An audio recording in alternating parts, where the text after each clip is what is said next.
جی ناظرین، آج ہمارے مہمان ہیں یونیورسٹی آف لاہور ٹیچنگ ہسپتال کے سربراہ MS زاہد پرویز، جنہیں کچھ عرصہ قبل شعبہ طب میں شاندار خدمات سر انجام دینے پر صدارتی ایوارڈ ستارہ امتیاز سے بھی نوازا گیا۔ کرونا وائرس سے لے کر ذاتی زندگی تک انہوں نے ہمارے ہر سوال کا جواب بڑی خندہ پیشانی سے دیا۔ انہوں نے کیا کہا آپ بھی جانیے۔ اچھا ڈاکٹر صاحب، یہ معمہ تو حل کریں کہ کووڈ-19 جس کے بارے میں کہا جا رہا تھا کہ جناب یہ بڑی خطرناک بیماری ہے، اب اطلاعات یہ آ رہی ہیں کہ شاید یہ 1-2 ماہ کے اندر یہ اس طرح نہ رہے جس طرح اس کا ایک فیئر تھا۔ تو جیسے پاکستان کے اندر ہم نے دیکھا کہ یہ کہا جا رہا تھا کہ بہت زیادہ لوگ اس کے افیکٹ کر رہے ہیں، تو 2 لاکھ کے قریب فگر یہ جا چکی ہے، لیکن 1.5 لاکھ لوگ ٹھیک بھی ہو گئے۔ یہ سب کیا ہے؟ دیکھیں جی، کووڈ-19 پینڈیمک جو ہے یہ ایک ایسی بیماری ہے جس کا سائنٹیفکلی نہ تو کوئی پھیلنے کے طریقہ کا پتہ چل سکا ہے اور نہ ہی اس کا کوئی واضح ٹریٹمنٹ ہے اور نہ ہی اس کی ویکسین ہے۔ یہ بیماری چائنا سے چلی، ہیومن ٹو ہیومن اس کا سورس ہوا اور پھر یہ تفتان سے ہوتی ہوئی پاکستان میں انٹر ہوئی اور پھر یہ ہماری کمیونٹی میں پھیل گئی۔ بیماری آہستہ آہستہ پھیلی، پھر جب ہمارے لوگوں نے اس کو کیجول لیا، احتیاط نہ کی، تو یہ بیماری گھر گھر پہنچ گئی اور اس کے بہت سے کیسز آنے شروع ہو گئے۔ جس طرح آپ نے دیکھا ہوگا کہ عید الفطر پہ جب ہم نے کوئی احتیاط نہیں کی، لوگوں نے کسی قسم کے لاک ڈاؤن کو نہ سمجھا اور بازاروں میں اور ہر جگہ پہ جھگمٹے لگائے اور اپنی من مرضی کی، تو اس میں بیماری بہت زور پکڑ گئی۔ پھر ایسا موقع بھی آیا کہ سرکاری ہسپتالوں میں اور پرائیویٹ ہسپتالوں میں مریضوں کے لیے ICU میں جگہ نہ رہی اور بہت مشکل وقت آیا پاکستان پہ، مگر اب بفضل خدا اس کا زور ٹوٹ چکا ہے اور یہ بیماری میں سمجھتا ہوں 30 سے 40% اس میں کمی آئی ہے اور مریض جو اس میں بیمار ہو رہے تھے وہ تیزی سے ریکور ہو رہے ہیں۔ اور اس میں یہ ہوا ہے کہ جب لوگوں نے جو SOPs فالو کی ہیں، جس میں سوشل ڈسٹینسنگ ہے، جن میں ہاتھوں کو صاف رکھنا ہے اور ایسی جگہوں سے اجتناب کرنا ہے جہاں پہ بہت سارے لوگ اکٹھے ہوں، تو یہ SOPs فالو ہوئے ہیں تو یہ بیماری کا زور کم ہوا ہے۔ اچھا، اگر پریکٹیکلی ڈاکٹر سے بات کریں، آپ نے کہا SOPs کے اوپر جو ہے لوگوں نے فالو کیا، لیکن ہم دیکھتے ہیں کہ پچھلے دنوں اسمارٹ لاک ڈاؤن کی جب بات کی گئی اور لاہور کے اندر آلموسٹ کو 100 پلیسز جو تھی، انہوں نے ایریاز جو تھے آئیڈینٹیفائی کیا کہ جی ہاٹ اسپاٹ ہے، اور ان میں سے بہت سارے لوگ جو ایریاز تھے ان کو کارڈن آف کیا گیا، پولیس آئی، انہوں نے اس کو بند کر دیا اس پورے علاقے کو 14-15 دن کے لیے۔ اور اس دوران ہم نے یہ دیکھا کہ ایک تو اس طرح لاک ڈاؤن ہوا نہیں، وہاں لوگ آتے جاتے بھی رہے، وہ پولیس ناکوں سے گزرتے بھی رہے، لیکن اس کے ساتھ ساتھ جب آپ نے باہر سے اسے لاک ڈاؤن کیا تو اندر سے وہ کھول دیے گئے۔ اس میں کسی چیز کی تشخیص نہیں تھی کہ جناب آپ تخصیص نہیں کر سکتے تھے کہ کسی بندے کو یہ کرونا ہے یا نہیں ہے، لیکن لوگ گھل مل سے گئے اور بازاروں میں سودا بھی سلف بھی لیا، انہوں نے بات چیت بھی کی۔ تو ہونا تو یہ چاہیے تھا کہ جب اس طرح اوپنلی لوگ ملے تو یہ ہاٹ اسپاٹ کو تو اور زیادہ وہاں پہ کرونا پھیل جانا چاہیے تھا۔ اس کے بعد یہ ہوا کہ 14 ڈیز کے بعد پولیس نے اپنے بیریئر اٹھائے اور پولیس بھی غائب ہو گئی اور وہاں کوئی ٹریٹمنٹ بھی نہیں ہوئی۔ تو یہ تو پھیلنے کی بجائے اچانک کم آ گیا، ہمیں یہ خبر سنائی گئی کہ یہ نیچے چلا گیا۔ تو اسمارٹ لاک ڈاؤن سے تو ہمیں نظر نہیں آ رہا کہ کوئی ایسا کوئی خاص اس پہ ایفیکٹ آیا ہوگا، کیونکہ اسے تو پھیلنا چاہیے تھا جس طرح وہ کیا گیا۔ آپ اس بارے میں کیا کہتے ہیں؟ دیکھیں، جو کووڈ-19 ہے، یہ جنریشن جو لیونگ جنریشن ہے، اس میں یہ بیماری ایسی بیماری پہلی دفعہ آئی ہے، لوگوں نے اس کو فرسٹ ٹائم دیکھا ہے اور لاک ڈاؤن بیماری کے لیے لاک ڈاؤن بھی پاکستان میں یہ اپنی نوعیت کا پہلا لاک ڈاؤن ہے۔ لوگوں کو اس سے اویئرنیس نہیں تھی، لوگوں کو اس کے کانسیکوینسز کا نہیں پتا تھا۔ جو لاک ڈاؤن ہمارے ادھر پاکستان میں، لاہور میں، دوسرے شہروں میں ہوا ہے، اس کو اسمارٹ لاک ڈاؤن کا نام دیا گیا ہے۔ میں یہ سمجھتا ہوں کہ اس لاک ڈاؤن میں 100% کی بجائے 50% لوگ جو تھے وہ گھروں میں بیٹھے ہیں اور 50% لوگ جو تھے وہ اپنی روزی کمانے کے سلسلے میں یا اپنے کام کے سلسلے میں باہر ضرور نکلے ہیں۔ یہ بھی ہماری کامیابی ہے کہ جس کو اسمارٹ لاک ڈاؤن کا نام دیا گیا ہے اس میں 50% لوگ جو بزرگ تھے، جو بچے اسکول کالجز میں جا رہے تھے، وہ گھروں میں بیٹھے ہیں اور بیماری کی ٹرانسمیشن کا جو بیریئر ہے وہ ٹوٹا ہے۔ اگر یہ لاک ڈاؤن اتنا بھی نہ ہوتا تو پھر اس بیماری کو کنٹرول کرنا مشکل تھا۔ اسمارٹ لاک ڈاؤن کو میں یہ کہوں گا کہ اس نے کام ضرور کیا ہے، چاہے اس نے 100% ایفیکیسی تو نہیں دکھائی، مگر پھر بھی اس سے جو ٹرانسمیشن آف کیسز ہیں ان میں بہت فرق پڑا ہے۔ اچھا ڈاکٹر صاحب، 2 لاکھ کی آلموسٹ فگر، اس سے کم و بیش جو تھی فگر آ رہی ہے ابھی بھی کہ اتنے لوگ متاثر ہوئے ہیں، یہ جو 1.5 لاکھ جو لوگ ٹھیک ہو گئے ہیں وہ کیسے ٹھیک ہو گئے ہیں؟ چونکہ میڈیسن تو اس کی ہے نہیں، ابھی تک کوئی ویکسین بھی ایجاد نہیں ہوئی، تو اتنی بڑی تعداد میں لوگ اگر متاثر ہوئے ہیں تو اس سے یعنی تھوڑی کم و بیش اگر آپ کریں نیچے چلے جائیں تو اتنی تعداد میں لوگ ٹھیک بھی ہو گئے ہیں۔ دیکھو جی، میں یہ سمجھتا ہوں کہ پاکستان میں اس بیماری کا جو پھیلاؤ ہے اس میں کوئی اللہ کی خاص مہربانی بھی شامل حال ہے، اور سائنٹیفکلی تو وہ پروو نہیں ہو سکا، مگر 2 فیکٹر جو سمجھے جا رہے ہیں، ایک تو جو ڈیزیز کی ویرولنس ہے، جو اس کی وہ شاید کم ہے، جس کی وجہ سے بہت زیادہ سیریس کیسز ہمارے ہاں نہیں ہوئے۔ دوسرا فیکٹر یہ بھی ہے کہ چونکہ پاکستان میں بچوں کو BCG ویکسینیشن کی جاتی ہے ٹی بی کے خلاف، تو ایک اسکول آف تھاٹ یہ بھی ہے کہ اس کی وجہ سے ہمارے لوگ کم افیکٹ ہوئے ہیں۔ تیسرا فیکٹر گرمی کو سمجھا جا رہا ہے، مگر گرمی کو اتنی زیادہ اہمیت اس لیے نہیں ہے کہ کئی ملکوں میں ایسی ہی گرمی جو ہے وہ شروع ہو چکی ہے، مگر وہاں سے جو بیماری کا ویرولنس اتنا کم نہیں ہوا جتنا کہ پاکستان میں کم ہوا ہے۔ اچھا، اگر آپ میڈیا کو دیکھیں، میں 4 ماہ 5 ماہ کا جو میڈیا ہے، اگر آپ اس کی نیوز کو دیکھیں تو ایسے لگتا تھا کہ جیسے لاکھوں لوگ جولائی تک آتے یا اگست میں یا اس سے پہلے جو ہے لوگ کہا جا رہا تھا جی لاکھوں لوگ مر جائیں گے، لیکن 22 کروڑ کی آبادی میں ویسے تو ایک آدمی کی بھی موت جو ہے وہ بڑی اہم ہے، نہیں ہونی چاہیے، لیکن ہم نے یہ دیکھا کہ کم و بیش 5,000 کی کوئی فگر ہے، جس کے اندر یہ بھی ڈیبیٹ کی جا رہی ہے کہ جناب یہ 5,000 لوگ بھی جو تھے بنیادی طور پر یہ ٹیسٹ کی بنیاد پر نہیں کیے گئے۔ ڈاکٹروں نے اپنا جو ایک انالیسس کیا تھا اس میں بہت سارے لوگوں کو کووڈ کا کہہ دیا گیا کہ جناب ٹھیک ہے، بہت سارے لوگ آئے ہاسپٹل میں، ان کی فوراً ڈیتھ ہو گئی، ٹیسٹ ابھی ہوا نہیں تھا، لیکن ڈاکٹرز نے انہیں شروع کے دنوں میں ڈکلیئر کر دیا کہ جی کووڈ میں وہ سمٹمز دے کے کیا۔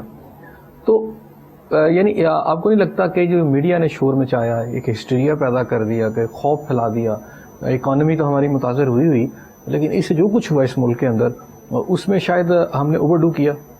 نہیں جی، کووڈ-19 ایسی بیماری ہے کہ جو ماڈرن سے ماڈرن اور سوفسٹیکیٹڈ ملک ہیں، جس طرح یونائٹڈ اسٹیٹس آف امریکہ ہے، یورپین کنٹریز ہیں، ان کے ہیلتھ ڈیلیوری سسٹم بھی ایکسپوز ہو گئے ہیں۔ وہ بھی اس بیماری کی پوری طرح نہ تو تشخیص کر پائے ہیں، نہ انہوں نے پوری پاپولیشن کو ٹیسٹ کر پائے ہیں۔ اتنی کیپیسٹی نہیں تھی، جتنی تیزی سے یہ بیماری پھیلی ہے اتنا ہمارا دنیا میں کوئی ہیلتھ سسٹم تیار نہیں تھا کہ اس کو پورا کر سکے۔ تو پاکستان میں تو چونکہ پہلے ہی ہماری جو ہیلتھ ڈیلیوری سسٹم کمزور ہے اور ساری جو ریلائبلٹی ہے وہ گورنمنٹ کے اوپر بھی ہے، پرائیویٹ سیکٹر میں بھی اتنی ہماری زیادہ یہ ٹیسٹنگ اور دوسری کیپیسٹی نہیں ہے، تو میں سمجھتا ہوں کہ تمام پاپولیشن کو ٹیسٹ کرنا تو ناممکن چیز ہے، مگر پھر بھی پبلک اور پرائیویٹ سیکٹر نے مل کے جو پاپولیشن جس کو چاہیے تھا اس کو ٹیسٹ کیا گیا، اور اس میں سے جو پازیٹیو کیس نکلے ہیں وہ ٹریٹ کیے ہیں، یا وہ لوگ جن میں سائن سمٹم ایسے ڈیولپ ہو گئے ہیں اور وہ ڈی سیچوریٹ ہو گئے ہیں، ان کو سانس کی پرابلم شروع ہو گئی ہے، تو وہ مریض بنے ہیں، پھر ان کے کانٹیکٹس کو ٹریس کیا گیا ہے تاکہ ان کے جو ساتھ لوگ رہتے ہیں یا رشتہ دار ہیں یا باقی فیملی ممبرس ہیں ان کو دیکھا جائے، تو پھر اسی طرح یہ جو ٹیسٹ ہیں ان کو واضح کیا گیا ہے اور انہی میں سے یہ لوگ جو کووڈ پازیٹیو ہیں یہ نکالے گئے ہیں. اچھا ڈاکٹر صاحب، کچھ متس بھی ہیں، کچھ ایکوزیشن بھی ہے عوام کی طرف سے. امریکہ کی آپ نے بھی بات کی، امریکہ میں بہت سارے لوگ مرے، لیکن پچھلے دنوں آپ کو پتہ ہے کہ ایک نیگرو کی ڈیتھ ہوئی اور پورے امریکہ باہر نکلا ہوا تھا سڑکوں کے اوپر. اس حساب سے اگر وہاں پہ کووڈ تھا تو اسے تو پورے امریکہ میں پھیلنا چاہیے، لیکن ریسنٹلی نیوز ایسی بھی آ رہی ہے کہ وہاں کسینوں تک کھولے جا رہے ہیں اب تیزی کے ساتھ. تو اگر اتنی دنیا باہر آ گئی تو وہاں پہلے لاکھوں لوگ مر چکے تھے، اب کیوں نہیں ہوا وہاں پر؟ دیکھیں جی، جو عوامی شعور ہوتا ہے اس کو آپ ڈپکٹ نہیں کر سکتے. اگر لوگ کسی ایشو کے اوپر اتنا سینسیٹیو ایشو سمجھتے ہیں کہ وہ باہر نکلتے ہیں اپنی جان کی پرواہ نہیں کرتے، تو وہ کوئی بھی گورنمنٹ جو ہے اس کو کنٹرول نہیں کر سکتی. امریکہ میں بھی ہیومن رائٹس کے اوپر یہ ایشو کریٹ ہوا اور اس میں لوگ نکلے ہیں، جوک در جوک نکلے ہیں اور انہوں نے وائلیشن کی ہے SOPs کی، اور پھر انہوں نے سفر بھی کیا. دیکھیں، پہلے نیو یارک میں یہ بیماری نے سب سے زیادہ گھراؤ کیا، نیو یارک میں کنٹرول ہوا، اور پھر جب یہ وائلیشن ہوئی تو نیو یارک کے پھر ہاسپٹل بھر گئے. اسی طرح ان سٹیٹس میں دیکھ لیں جس طرح ٹیکسس اور کیلیفورنیا ہے، اور انہوں نے لاک ڈاؤن ختم کر دیے تو وہاں پہ بھی بیماری بڑھ گئی اور ہسپتال بھرنے شروع ہو گئے. یہ جو کمیونٹی کا رسپانس اور ایٹیٹیوڈ ہوتا ہے وہ بہت ریفلیکٹ کرتا ہے. اس کو نہ تو گورنمنٹ کنٹرول کر سکتی ہے، یہ تو لوگوں میں اس طرح کی اویئرنیس اور ایجوکیشن ہونی چاہیے کہ وہ خود اس کو کنٹرول کریں، کیونکہ اب یہ بیماری گورنمنٹس کی ذمہ داری سے ہٹ کے کمیونٹی میں انٹر ہو چکی ہے اور ہر گھر میں انٹر ہو چکی ہے. یہ تو گھر کے افراد جو ہیں، گھر کے سربراہ ہیں، انہوں نے احتیاط کرنی ہے، کمیونٹی لیڈرز نے احتیاط کرنی ہے، اور آبویسلی پھر گورنمنٹ نے بھی اس کا نوٹس لینا ہے. تو مل کے یہ بیماری جو ہے اس پہ قابو پایا جا سکتا ہے، کیونکہ اس کی ٹرانسمیشن ہیومن ٹو ہیومن ہے، اور جتنے لوگوں کا انٹریکشن زیادہ ہوگا اور وہ قریب ہوں گے اسی طرح یہ بیماری پھیلے گی. لاک ڈاؤن کا مقصد بھی یہی ہوتا ہے کہ لوگ گھروں میں رہیں، دور رہیں، اور گیدرنگز اس قسم کی ہے جو ان سے پرہیز کریں. اور اسکول کیوں بند کیے ہیں کہ اسکول میں بچے ایک دوسرے سے یہ کانٹریکٹ نہ کر لیں بیماری. کالجز بھی بند ہوئے ہیں، ہوٹلز بھی بند ہوئے ہیں. تو مقصد یہی تھا کہ اس بیماری کو بریک کیا جائے اور اس کی ٹرانسمیشن کو روکا جا سکے. اچھا ڈاکٹر صاحب، اگر میں بات کروں health organization, world health organization کی، جس نے SOPs کی بات کی کہ یہ ہوں گے، ابھی ریسنٹلی میں وہاں پہ ان کے ایک آفیسر کا ایک جو تھے چینل والے انٹرویو کر رہے تھے، تو انہوں نے سے پوچھا کہ جی SOPs کے حوالے سے بات کی، تو انہوں نے کہا جی کہ انہیں کسی SOPs کی ضرورت نہیں ہے، یہ اس طرح ٹرانسمٹ نہیں ہوتا پرسن ٹو پرسن. پیچھے کچھ کہہ رہے تھے، دنیا کو SOPs بتایا، اب وہ کچھ کہہ رہے ہیں. یہ جو متضاد بیانات ہے اس نے سب کو کنفیوز کر رکھا. یہ ایسے ہے کہ WHO نے تو کہ تمام دنیا میں پینڈیمک ہے، یہ بیماری جو اس بیماری نے جو ریئیکٹ کیا ہے وہ ہر کنٹری میں ڈیفرنٹ ریئیکٹ کیا ہے، اور کسی ملک میں یہ زیادہ پھیلی ہے، کسی ملک میں یہ کم پھیلی ہے. اور پھر وہاں پہ جو لوگ انالیسس کرتے ہیں اس بیماری کا، وہ انالیسس کے لحاظ سے اپنی رپورٹ دیتے ہیں. ہم نے دیکھنا یہ ہے کہ اگر ہم پاکستان میں ہیں تو پاکستان میں جو لوگ at the helm of affairs پہ ہیں، جو اس کو کنٹرول کر رہے ہیں، جن میں میڈیکل سٹاف ہے، جن میں ایڈمنسٹریشن کے لوگ ہیں، جو علاج معالجہ کر رہے ہیں، انہوں نے دیکھنا ہے کہ اس بیماری کے پھیلاؤ کا سب سے بڑا طریقہ کیا ہے، اس کو پریونٹ کس طرح کیا جا سکتا ہے. مگر جو جرنل SOPs ہیں پوری دنیا کے لیے، ان میں تو یہی ہے سوشل ڈسٹینسنگ ہے، اور ان میں یہ ہے کہ اپنے ہاتھ دھوئیں اور ایک دوسرے کے قریب نہ جائیں، سینیٹائزر کا یوز کریں، ماسک یوز کریں. یہ جو SOPs ہیں یہ انٹرنیشنل لیول کے ہیں، اور یہ پینڈیمک جو COVID-19 ہے اس کے لیے ہے. باقی WHO کے لوگ چونکہ ڈفرینٹ کنٹریز سے تعلق رکھتے ہیں، وہ پھر اپنی اپنی اوپینین جو انہوں نے وہاں پہ گیدر کی ہوتی ہے وہ اوپینین دیتے ہیں. اچھا ڈاکٹر صاحب، ایکوزیشن کی بات کرو، میں چاہ رہا ہوں کہ آپ سے کچھ نہ کچھ ہمیں ضرور ایک آنسر آ جائے. کہ یہاں الزامات یہ بھی لگائے گئے کہ جب پیشنٹ شروع کے دنوں میں گئے تو جی ان کو کسی نے جی زہر کا انجیکشن لگا دیا, لوگوں نے یہ بھی الزام لگائے. کچھ نے کہا جی کہ ٹیسٹ نیگیٹو تھا تو انہوں نے پازیٹیو کر دی ہے. کسی نے کہا کہ جی ہمارا جو لواکین جو تھے انہوں نے الزام لگایا کہ جی ہم جس پرسن کو لے کے گئے اس کی ڈیتھ ہو گئی, ابھی ٹیسٹ ہوا بھی نہیں, ڈاکٹر نے اس کو جو ہے کووڈ میں ڈال دیا. یہ سب کیا رہا؟ دیکھیں جی یہ ڈس انفارمیشن ہے جو کہ ہر سوسائٹی میں ہر اچھے برے موقع پہ ایک ڈس انفارمیشن پاپولیشن ہوتی ہے جو کہ لوگوں کو غلط خبریں دے کے گمراہ کرتے ہیں. ایسی کوئی بات نہیں, یہ بیماری حقیقت ہے. پاکستان میں اس حقیقت کو بہت دیر بعد لوگوں نے مانا. پہلے تو لوگ کہتے تھے کہ کووڈ-19 کوئی بیماری نہیں ہے, یہ نمونیا ہر سال آتا ہے, یہ وہی نمونیا ہے, مگر یہ بات نہیں تھی. یہ سائنسی تحقیق سے ثابت ہوا ہے کہ یہ بیماری کووڈ-19 ایک الگ بیماری ہے جو کہ اس پینڈیمک میں آئی ہے اور پاکستان میں بھی آئی ہے. اور اس طرح کی جو ڈس انفارمیشن ہے وہ لوگ پھیلاتے ہیں جو ملک کے خلاف ہوتے ہیں یا جنہوں نے یہ تہیہ کیا ہوتا ہے کہ بدامنی پھیلائی جائے. کچھ سماج دشمن عناصر بھی لوگ ہوتے ہیں, یا آپ یہ کہہ لیں کہ جن کو نالج کم ہوتا ہے یا وہ جاہل ہوتے ہیں, وہ اس طرح کی باتیں پھیلاتے ہیں. ایسی بات نہیں. جو ایس او پیز ہیں اس کے اندر ایک تو ماسک ہے اور دوسرا سینیٹائزر جس سے ہم پھر ڈس انفیکشن جو آپ کا جو گیٹ کا بھی ایک سلسلہ شروع ہوا. چاہے آپ وہ گیٹ لے لیں چاہے آپ سینیٹائزر لے لیں, ایک چیز تو طے ہے کہ یہ کرونا کو نہیں مار سکتے. تو ہاتھوں پہ لگانے سے اگر کرونا موجود ہے تو سینیٹائزر سے تو نہیں وہ مرتا, یا وہ گیٹ کے اوپر سپرے کرنے سے تو نہیں مرتا. پھر ان چیزوں کی ضرورت کیوں ہے؟ نہیں دیکھیں, یہ ڈس انفیکشن کے طریقے ہیں.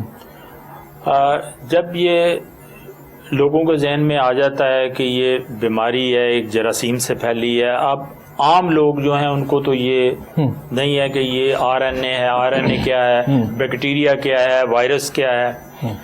تو جو سینیٹائزر جو نکلے ہیں جن میں ایتھنول ہوتی ہے 90% سے اوپر, وہ آر این اے وائرس کو اس کو کرونا وائرس کو ختم کر دیتی ہے. تو پھر اس کو باڈی کے اندر کیوں نہیں یوز کیا جاتا اس چیز کو, جو آپ میڈیسن ہے یا جو بھی ہے, اگر وہ ہاتھوں پہ ختم کر سکتی ہے تو وجود کے اندر نہیں کر سکتی؟ نہیں, باڈی کے اندر تو میڈیسن جانی چاہیے نا. پھر یہ تو ایکسٹرنل یوز کے لیے ہے. اگر اس کو کریں گے تو وہ انٹرنل آرگنز تو بڑے نازک ہوتے ہیں, اس کے لیے تو میڈیسن وہ استعمال کی جاتی ہے جو ٹیسٹڈ میڈیسن ہے.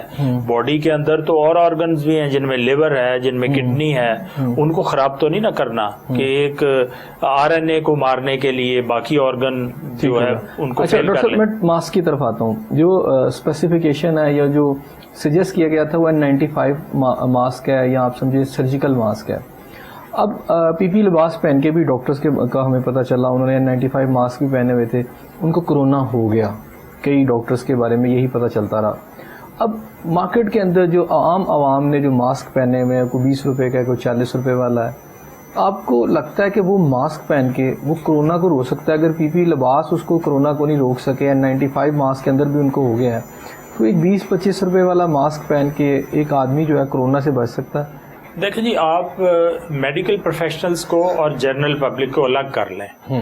میڈیکل پروفیشنلز وہ ہیں جنہوں نے اس کنڈیشن میں کام کرنا ہے جہاں کرونا وائرس مریضوں سے اور ان کا پھیلاؤ زیادہ ہوتا ہے. ان کے لیے N95 جو ہے ان کی پروٹیکشن کے لیے N95 ماسک ہے جو وہ پہنتے ہیں. اس کے علاوہ وہ دوسرے پی پی ایز ہیں, پرسنل پروٹیکٹیو اکوپمنٹ ہے, اور ان کے لیے گوگلز ہیں, اور بھی چیزیں ہیں جو وہ پہنتے ہیں تاکہ جو مریض انہوں نے دیکھنے ہیں ان سے بچاؤ ہو اور وائرس ان کے اندر نہ ہو. بہرحال جو میڈیکل سٹاف اس کا شکار ہوئے ہیں وہ کٹس سب سٹینڈرڈ ہو سکتی ہیں, ان کے پہننے کا طریقہ ٹھیک نہ ہو, اور اس کے علاوہ انہوں نے مریض کے علاوہ کہیں سے کانٹیکٹ کیا ہو, کیونکہ جو بھی ڈاکٹر یا سٹاف ہاسپٹل میں انٹر ہو گیا وہ اس وائرس سے ایکسپوز ہو گیا. تو یہ ضروری نہیں ہے, مگر جو لوگ باہر ہاسپٹل میں نہیں آ رہا ہے باہر, ان کے لیے سرجیکل ماسک کافی ہے. کیونکہ اگر کوئی وہ مریض اے سمٹومیٹک ہے جس کو وہ وائرس ہے, تو وہ اگر کھانستا ہے یا کوئی اور اس کے منہ سے قطرے نکلتے ہیں تو وہ دوسرے لوگوں تک نہ پہنچ سکیں, وہ اس تک ہی رہیں. اور اسی طرح اور جو چھوٹے چھوٹے بیکٹیریا ہیں وہ اس کی امیونٹی کو کمزور نہ کر سکیں. تو میرا خیال ہے اگر باہر تمام لوگوں نے سرجیکل ماسک پہنا ہوا ہو تو یہ ٹرانسمیشن کے جو چانسز ہیں یہ 50% کم ہو جاتے ہیں. تو ٹرانسمیشن جو ہے وہ یا تو ہاسپٹلز میں یا ایسی جگہوں پہ جہاں پہ بہت سے لوگ اکٹھے ہوں وہاں پہ ان کا چانس زیادہ ہوتا ہے. مگر اگر لوگ سوشل ڈسٹینسنگ رکھیں اور ماسک پہنے ہوئے ہو تو اس کے چانس بہت کم ہے کہ یہ ٹرانسمیشن ایک شخص سے دوسرے شخص تک ہو. جی ناظرین, یہاں بریک لیتے ہیں. جب میں بریک کے بعد واپس آؤں گا تو ہم ڈاکٹر صاحب کی طرف دوبارہ چلیں گے, ان سے مزید بات کریں گے. ہمارے ساتھ رہیے گا.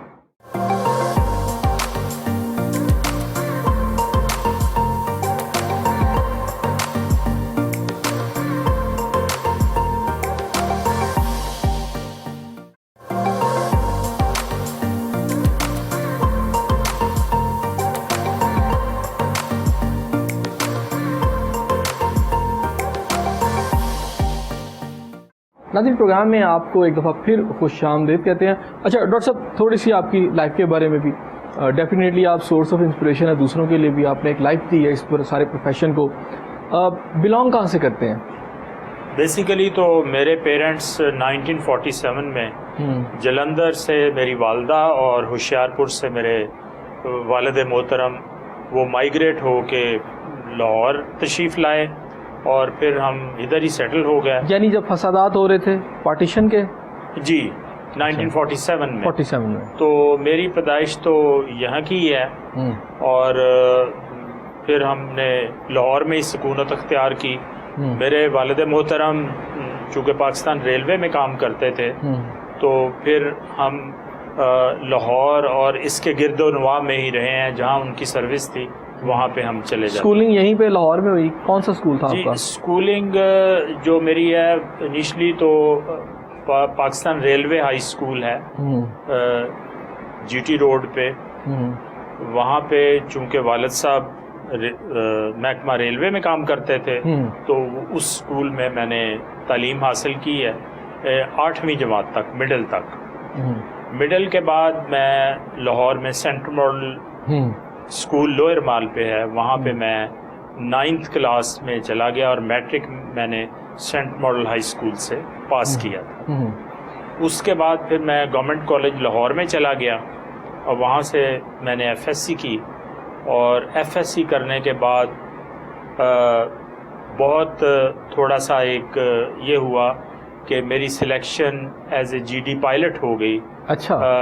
جو کہ میں وہاں پہ جانا چاہ رہا تھا. مجھے ٹریننگ کے لیے لوئر ٹوپا بلایا گیا. تو چونکہ میری والدہ میرے ساتھ بہت اٹیچ تھیں اور ان کی خواہش تھی کہ میں ڈاکٹر بنوں, تو پھر میں نے وہ جو مجھے جی ڈی پائلٹ کی ایک اپرچونٹی ملی تھی وہ میں نے والدہ کے کہنے پہ چھوڑ دی.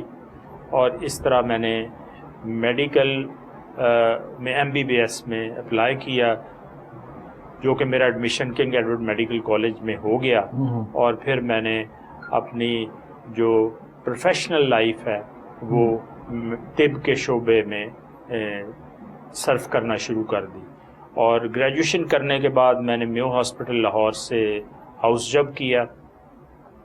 ہاؤس جاب کرنے کے بعد میں وہیں پہ میڈیکل آفیسر ہو گیا اور ایلبرٹ وکٹر ہاسپٹل جو کہ میو ہاسپٹل کا ایک بڑا مشہور حصہ ہے وہاں پہ میں میڈیکل آفیسر تعینات ہوا. اور وہاں سے پھر میری جو پریکٹیکل پروفیشنل لائف ہے وہ شروع ہو گئی. تو آپ کو نہیں لگتا کہ جو لوگ ڈاکٹر بنتے ہیں اور اس کے بعد بننے کے بعد کسی اور شعبے کو اختیار کر لیتے ہیں وہ زیادتی کرتے ہیں؟ ہیومن ایٹیٹیوڈ اور رسپانس ہے جو انڈیویجول ٹو انڈیویجول ویری کرتا ہے. میں نے آپ کو بتایا کہ میں جب میڈیکل اسٹوڈنٹ تھا تو میں زیادہ پڑھاکو اسٹوڈنٹ نہیں تھا, مجھے مگر پبلک سروس کا شوق تھا. میں لوگوں کی ہیلپ کیا کرتا تھا. محلے میں کسی شخص نے بیمار ہو جانا تو میں نے اس کو مشورے دینے اور ہاسپٹل لے کے جانا, وہاں پہ ڈاکٹرز کو دکھانا, اس کی نگہداشت کرنی. آپ کو پتا اگر ایسا کام اگر کسی کو آپ ہاسپٹل بلاتے ہو اور میڈیکل اسٹوڈنٹ ہو تو آپ کا پورا دن ضائع ہو جاتا ہے.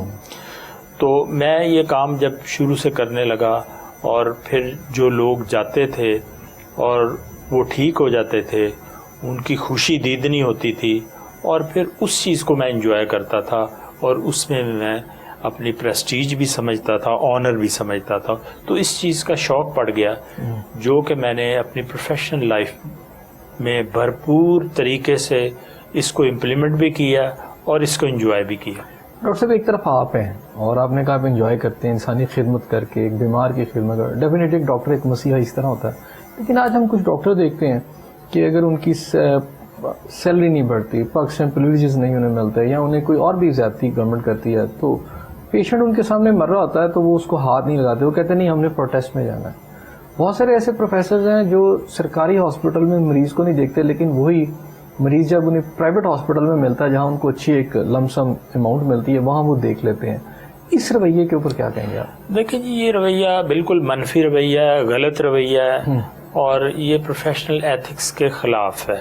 اگر آپ ایک پروفیشن اڈاپٹ کرتے ہیں تو اس کے کچھ ایتھکس بھی ہیں, اس کی کچھ بنیادی شرائط بھی اس پروفیشن کی ہوتی ہیں, ریکوائرمنٹس ہوتی ہیں. تو ڈاکٹر کو یہ زیب نہیں دیتا کہ وہ پروفیشنلزم کو چھوڑ کے کمرشلزم کی طرف جائے اور ایسی باتیں کرے جس سے, کیونکہ مسیحا کیوں کہتے ہیں ڈاکٹر کو؟ مسیحا اللہ تعالیٰ کے بعد جو وسیلہ بنتا ہے. تو اسی طرح قرآن کریم میں حکم ہے کہ جس نے ایک انسان کو بچایا اس نے پوری انسانیت کو بچایا. اور اگر یہ ایٹیٹیوڈ کوئی رکھتا ہے, چاہے سینئر ڈاکٹر ہے یا جونیئر ڈاکٹر ہے, تو وہ سراسر غلط ہے اور ایسا نہیں ہونا چاہیے اور پروفیشنلی بھی وہ ٹھیک نہیں ہے. ڈاکٹر صاحب ایک لفظ ہے اکثر میں بھی سنتا ہوں اور آپ نے بھی سنا ہوگا, شفا کی بات. یہ لوگ کہتے ہیں جی اے ڈاکٹر کے ہاتھ بڑی شفا ہے. یہ شفا کیسے آتی ہے ڈاکٹر کے ہاتھ؟ شفا یہ ہے, ڈیڈیکیشن ہے. آپ اپنے مریض کو پوری کنسنٹریشن سے اس کی بات سنیں اور اس کی بات سن کے اس کی بیماری کی تشخیص کریں. دیکھیں جو انویسٹیگیشنز ہیں وہ ایک طرف ہیں, ہسٹری اور مریض کی کمپلینٹس جو ہیں یہ بہت ضروری ہیں. ان کا رول انویسٹیگیشن سے بھی زیادہ ہے. اگر آپ مریض کو سنتے ہیں, اس کی کمپلینٹس دیکھتے ہیں کہ جی یہ ہے, اس کو رات کو بخار ہو جاتا ہے, دن کو اتر جاتا ہے, تو اس سے آپ بہت سا ڈفرینشیل ڈائگنوسس کر سکتے ہیں. اور اسی طرح ظاہر ہے اب تو زمانہ چینج ہو گیا, انویسٹیگیشنز بیسڈ ٹریٹمنٹ ہوتا ہے, سارا ہونا بھی چاہیے کیونکہ بیماریاں بھی نئی آ گئی ہیں, وائرسز نئے آ گئے ہیں. تو میں یہ سمجھتا ہوں کہ جس ڈاکٹر میں ڈیڈیکیشن ہے ٹو ورڈس ہز پیشنٹ تو وہ کامیاب ڈاکٹر ہے اور اس کے ہاتھ میں شفا ہے. اچھا ڈاکٹر صاحب, آپ کا سفر چل رہا تھا, لاہور میں کتنے اور ہاسپٹل میں کن پوسٹوں پہ کام کیا یا گورنمنٹ میں کہاں تک پہنچے آپ؟ میں نے میو ہاسپٹل میں تو ہر پوزیشن پہ کام کیا, ہاؤس آفیسر سے لے کے. میں 99 میں میو ہاسپٹل کا ایم ایس بن گیا تھا, D M S, additional M S, اور پھر اس کے بعد میں گریڈ 19 میں ہی میو ہاسپٹل کا ایم ایس رہا ہوں. یہ مجھے پریویلیج حاصل ہے کہ میں سب سے چھوٹی عمر میں میو ہاسپٹل کا ایم ایس بنا تھا. اس کے بعد جب میری گریڈ 20 میں پروموشن ہوئی تو میں گنگا رام ہاسپٹل میں بطور ایم ایس تعینات ہوا, اور 2 سال وہاں رہنے کے بعد میں جناح ہاسپٹل میں 6 سال بطور ایم ایس میں نے کام کیا ہے. اور اس دوران میں میرے پاس پنجاب میڈیکل فیکلٹی کا چارج بھی کچھ عرصہ رہا, ایڈیشنل چارج. تو 2009 میں مجھے دوبارہ میو ہاسپٹل لگایا گیا کیونکہ میو ہاسپٹل کے حالات کافی خراب ہو گئے تھے, تو اس لیے مجھے وہاں پہ دوبارہ میڈیکل سپرنٹینڈنٹ تعینات کیا گیا.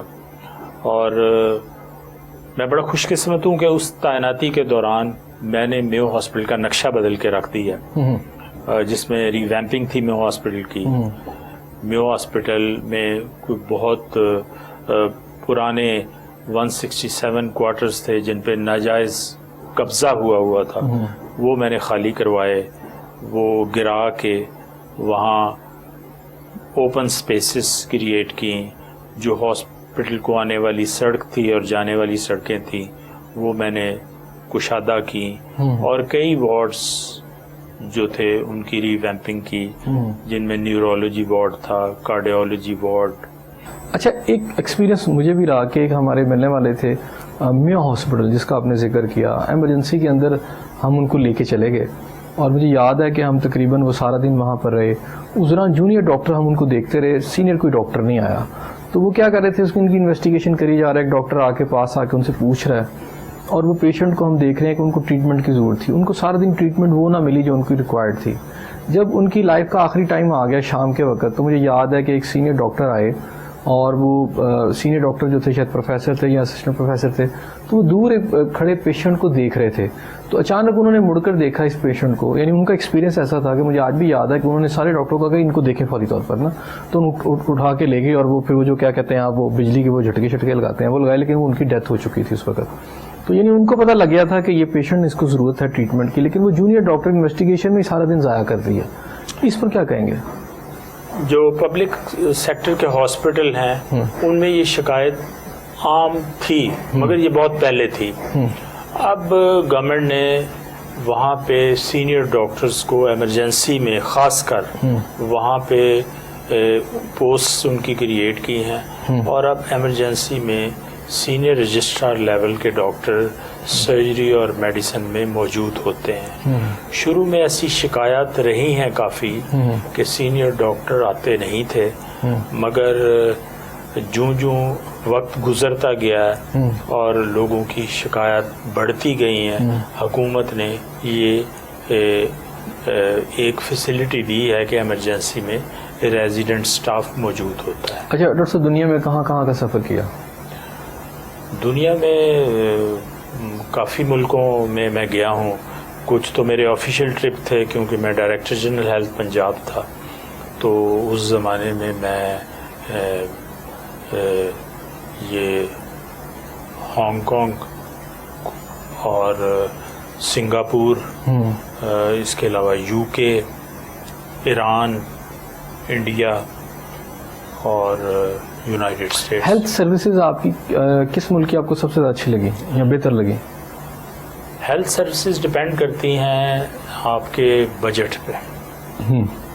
اگر آپ بجٹری کنسٹرینٹس نہ ہو پاکستان میں تو پاکستان کی ہیلتھ سروسز بھی بری نہیں ہے، کیونکہ پاپولیشن زیادہ ہے، ہاسپٹل کم ہے ہمارے پاس، تو اس لیے لوگوں کو مسائل پیش آتے ہیں. لاہور میں کتنے ہاسپٹل آپ سمجھتے ہیں کہ اور کھلنے چاہیے؟ پاپولیشن گروتھ کے حساب سے اور اربنائزیشن جتنی لاہور میں ہوئی ہے، میں سمجھتا ہوں کہ لاہور کے چاروں کونوں میں ہر کونے میں ایک ٹیچنگ ہاسپٹل جو ہے اس لیول کا ہونا چاہیے جس لیول کا جناح ہاسپٹل ہے یا لاہور جنرل ہاسپٹل ہے. پچھلی حکومت میں چند ہاسپٹل کھلے ہیں، مگر وہ بھی ہاسپٹل پاپولیشن کی جو ریشو ہے اس کے حساب سے کم ہے. اچھا ڈاکٹر صاحب، اگر ہم لاہور کی بات کریں یا کسی بھی پاکستان کے بڑے شہر کی بات کریں، آپ کراچی کی بات کر لیں، آپ پشاور کی بات کر لیں، تو یہ جو ٹیچنگ ہاسپٹلز ہوتے ہیں سرکاری، وہاں پر اس شہر کے لوگ شاید کم ہوتے ہیں، ارد گرد کے جو اضلاع ہوتے ہیں وہاں سے لوگ زیادہ آتے ہیں اور یہ سارا برڈن ان کی وجہ سے ہوتا ہے. کیا آپ سمجھتے ہیں کہ آپ ظاہری بات ہے آپ ریویمپنگ کی بھی بات کرتے ہیں، آپ سمجھتے ہیں کہ اس میں اصلاحات بھی آنی چاہیے، کیا ایسا کیا جائے کہ جس کی وجہ سے یعنی آن دا ڈور اسٹیپ جو ہے نا، ایٹ دا ڈور اسٹیپ جو ہے لوگوں کو ان کا علاج جو ہے وہ مل جائے، وہ لاہور کے چکر نہ لگائیں مختلف اضلاع کے، یا وہ کراچی نہ جائیں، کیا کریں کس طرح؟ لیکن جی میں یہ سمجھتا ہوں کہ ہر ڈسٹرکٹس میں ایک بڑا ٹیچنگ ہاسپٹل ہونا چاہیے.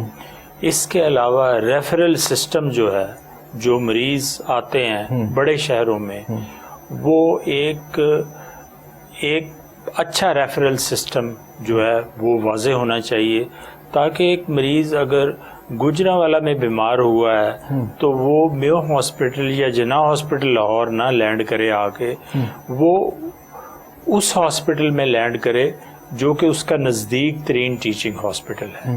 اس کے لیے ہمیں ہر ڈسٹرکٹس میں ایک اچھا ماڈرن ٹیچنگ ہاسپٹل جو ہے وہ بنانا چاہیے، تاکہ اس علاقے کے لوگ اسی علاقے میں جا کے اپنا علاج معالجہ کرا سکیں.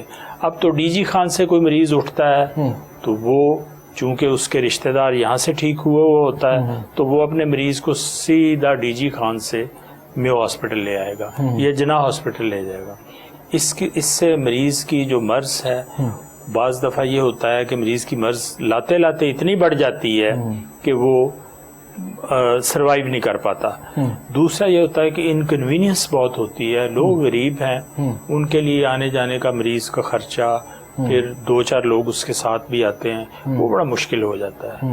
تو اس لیے اس کا یہ گورنمنٹ کو یہ چاہیے کہ یہ ہر ڈسٹرکٹس میں ایک state of the art hospital کھولے. جی ناظرین, وقت ہوا ہے چھوٹے سے بریک کا. یہاں بریک لے لیتے ہیں اور جب بریک کے بعد واپس آؤں گا تو ہم مزید بات کریں گے. لیکن اس ہاسپٹل کے کچھ حصے رہ گئے ہیں, خاص طور پر ایمرجنسی وارڈ, وہ بھی دیکھیں گے اور دیکھیں گے کہ یہاں کیسی ٹریٹمنٹ ہو رہی ہے. پرائیویٹ سیکٹر جو ہے وہ جو خاص طور پر ہیلتھ فیسلٹیز ہیں اس کے حوالے سے یہ ایک لاہور کا ایک اہم ہاسپٹل ہے, یہ کس طرح اپنا ایک رول پلے کر رہا ہے. ہمارے ساتھ رہیے گا.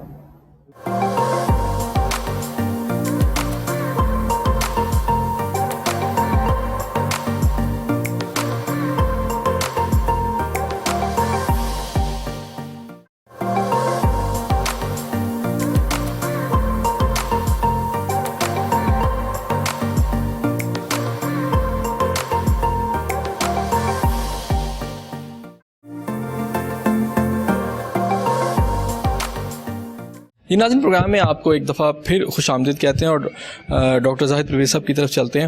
اور اس سے پہلے کہ ہم یہاں ہاسپٹل کے اندر تھوڑا سا وزٹ کریں اور دیکھیں ایمرجنسی وارڈ کے اندر کس طرح کام ہو رہا ہے, ڈاکٹر کس طرح مریضوں کو دیکھ رہے ہیں, کچھ باتیں رہ گئی ہیں ڈاکٹر سے پوچھیں گے ان کی ذاتی لائف کے حوالے سے, تاکہ چیزوں کو جب ہم آگے لے کے چلیں تو کمپیکٹ طریقے سے وہ چیزیں آپ تک پہنچے. اچھا ڈاکٹر صاحب, یہ بتائیے گا کہ جو کچھ آپ نے کام جو ہیں آپ نے نہیں بتایا ہمیں کہ جناب آپ نے سروس کے دوران جو آپ نے کچھ اسائنمنٹس تھی وہ کیا تھی جو کچھ رہ گئی؟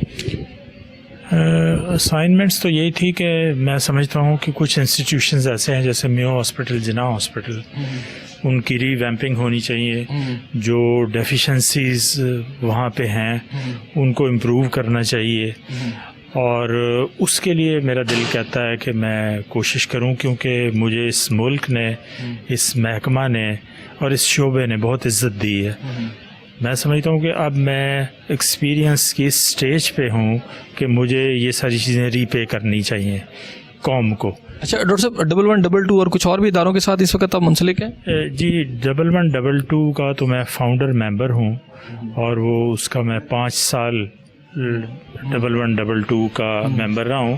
اب میں پنجاب فوڈ اتھارٹی کا ٹیکنیکل ایڈوائزر ہوں, اور وہاں پہ جتنی یہ فوڈ ایڈلٹریشن اور نئے لاز بن رہے ہیں ان کو میں ویٹ کرتا ہوں.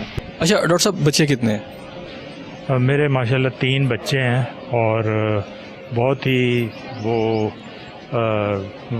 وفادار اور محنتی بچے ہیں. اس شعبے میں بھی کسی کو لائیں؟ جی میرا ایک بیٹا ڈاکٹر ہے جو کہ اب اعلیٰ تعلیم حاصل کرنے کے لیے امریکہ گیا ہوا ہے, اور اس کو بھی یہی ہے کہ وہ آئے گا اور میری طرح یہاں پہ پبلک سروس میں اور لوگوں کی خدمت کرے گا.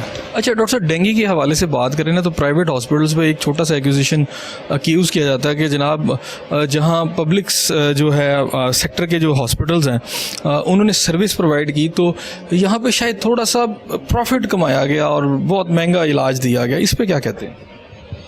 ہاں جی, یہ ایسی بات بھی ہے, مگر میں تو اس پرائیویٹ ہاسپٹل کی بات کرتا ہوں. ہم نے تو یہ جو پینڈیمک میں جو مریض آئے ہیں ان کو ہم نے اس کو بھی پبلک سروس کا دیا, کیونکہ جو اونر ہے ایم اے رؤوف صاحب اور اویس رؤوف صاحب جو چیئرمین ہے بورڈ آف گورنرز کے, انہوں نے کہا تھا کہ ہم نے مریضوں کی خدمت کرنی ہے, ہم نے پیسہ نہیں کمانا. آپ کا یہ سارا اسٹاف کھڑا ہے, ہاں جی, تو ان کی کیا پرفارمنس ہے, کس طرح چیک کرتے ہیں؟ اسٹاف کی پرفارمنس ہمارے پاس CCTV کیمراز بھی ہیں, ہم وزٹ بھی کرتے ہیں, اور پھر جو ہمارا ایک کمپلینٹ سسٹم ہے وہ بڑا اسٹرانگ ہے. اگر کمپلینٹس آتی ہیں تو ہم فوری طور پہ دیکھتے ہیں, اس کو ریزالو کرتے ہیں.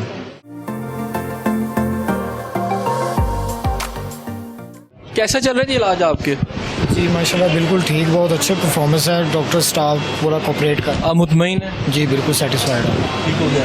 آپ ٹھیک ہیں جی؟ بہتر ہیں؟ چلیں ٹھیک ہو گیا. یہاں پر جو فارمیسی پہ میڈیسن کا جو ریٹس ہیں وہ اپنے دیکھتے ہیں اس کو, کوئی وہ اتنے رہیں کہ ریٹ ہمارے جو ہیں فارمیسی کے وہ ہم 10% ڈسکاؤنٹ دیتے ہیں. اچھا ٹھیک ہو گیا. کیونکہ جو فارمیسی ہم خود رن کر رہے ہیں اور جو ڈسکاؤنٹ دکاندار کو ملتا ہے وہ ہم مریض کو دے رہے ہیں. اچھا ڈاکٹر صاحب, ہیلتھ سسٹم جو ہے پاکستان کے اندر, اس کو اگر آپ سمجھتے ہیں کہ اس کو بیٹر کیا جائے, بہتر کیا جائے, تو آپ کو گورنمنٹ کا فوکس کس پر ہونا چاہیے؟ دیکھیں ایک تو ہے آپ کا یہ پرائیویٹ سیکٹر, یہ بھی کہتے ہیں جی اگرچہ کہ یہ خود سے چل رہا ہے لیکن ڈیفینیٹلی گورنمنٹ کی پالیسیز میٹر کرتی ہیں. آپ کے خیال میں جو پبلک سیکٹر کے ہاسپٹلز ہیں ان میں اضافہ کیا جائے, کیسے کیا جائے؟ اگر آپ اس کو اضافہ نہیں کرتے. سب سے بڑی بات تو یہ ہے کہ ہمیں ایکسیس لوگوں کو ہونی چاہیے ہاسپٹل تک. اگر کوئی مریض بیمار ہوتا ہے تو اس کو ہاسپٹل میں بیڈ ملنا چاہیے فوری طور پہ. دوسرا ریفرل سسٹم جو ہے اس کو اسٹرانگ کرنا چاہیے کہ اگر کوئی مریض ڈی جی خان سے ریفر ہوتا ہے تو وہ لاہور نہ ریفر ہو, وہ ایسی جگہ پہ ریفر ہو جو اس کے نزدیک ترین اچھی فیسلٹی ہو. اچھا ڈاکٹر صاحب, اس وقت یہ جو بھی ساری صورتحال چل رہی ہے اس میں کتنا آپ سمجھتے ہیں کہ گورنمنٹ کا جو فیڈرل بجٹ ہے یا ہمارا پروونشل بجٹ ہے, کتنا اس میں اور زیادہ آپ سمجھتے ہیں کہ اس میں مختص کیا جائے تاکہ ہیلتھ سیکٹر جو ہے وہ بہتر ہو؟ وہ تو اکارڈنگ ٹو بجٹری پروویژن ہے نا. میں تو سمجھتا ہوں کہ 10 گنا زیادہ ہونا چاہیے, مگر وہ ممکن نہیں ہے. گورنمنٹ جتنا میکسیمم اس میں کر سکتی ہے ان کو کرنا چاہیے. اچھا ڈاکٹر صاحب, اس میں ایک اہم ایشو کہ ڈاکٹر کا جو رویہ ہوتا ہے پیشنٹ کے ساتھ, اگر مہربانہ قسم کا, ایک مہربان قسم کا ڈاکٹر ہوگا, شفقت سے بات کرے گا, تو آدھی کہتے ہیں جی اس کا آدھا مرض ختم ہو جاتا ہے پیشنٹ کا. جی جو ایٹیٹیوڈ کا ایک پرابلم ہمیں نظر آتا ہے ڈاکٹرز کے اندر اور طبی عملے کے اندر, اس کو بہتر بنانے کے لیے آپ کے خیال میں کوئی کیا ریفریشر کورسز کروائے جائیں, کیا کروایا جائے؟ دیکھیں جی کورسز بھی کام کرتے ہیں مگر یہ ریفلیکشن ہے سوسائٹی کی. ڈاکٹر بھی اسی سوسائٹی کا حصہ ہیں جس سوسائٹی کا دوسرے لوگ حصہ ہیں. تو یہ تو چیزیں گھر سے ہمیں پتہ چلتا ہے, یہ تو ٹریننگ گھر سے ہوتی ہے. اور میں سمجھتا ہوں کہ ڈاکٹری ایک مسیحائی پیشہ ہے, اس میں پولائٹنس بھی ہونی چاہیے اور پروفیشنلزم ہونی چاہیے. اور یہ جو میڈیکل ایجوکیشن کا ایک حصہ ہونا چاہیے جس میں بچوں کو یہ ٹریننگ دی جائے کہ انہوں نے کس طرح مریضوں کے ساتھ پیش آنا ہے. آپ کو پتہ ہوگا کہ قائد اعظم محمد علی جناح کو ٹی بی تھی اور ان کے ڈاکٹر جو تھے انہوں نے یہ بات چھپائے رکھی اور اپنے سینے میں رکھی.